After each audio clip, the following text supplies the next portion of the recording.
اخر شهرين في مرض ماما كانوا هما اللي معانا. خدمة منزلية متكاملة شاملة جميع الاطباء اللي ممكن تتخيلهم. احنا بجد كنا عاملين مستشفى جوه البيت، سرير مستشفى. وصلت ماما درجة الرعاية لدرجة الرعاية المركزة، فكانوا موفرين علينا كل الخدمات الطبية اللي ممكن اي حد يتخيلها. دكاترة جميع التخصصات، ممرضات على اعلى مستوى، جميع الاجهزة الطبية، اشعة جوه البيت، تحاليل. حتى لما وصلنا لدرجة التنفس الصناعي كان جوه البيت.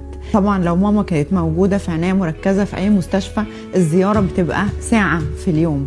ماما كانت معانا طول الوقت آخر شهرين، وهم كانوا في كل حاجة عاملين واتساب جروب بنتابع عليه الحالة أول بأول. أي حاجة بنحتاجها ببعت لهم بنلاقيها. هم حقيقي خدمة طبية متكاملة جدا، وأنا بشكرهم. وربنا يشفي كل مريض طبعا، ومحدش أبدا يحتاج لكده، بس هي خدمة فعلا مميزة جدا جدا. ربنا ما يحوجنا أبدا، وربنا يشفي كل مريض. وشكرا كير هاب.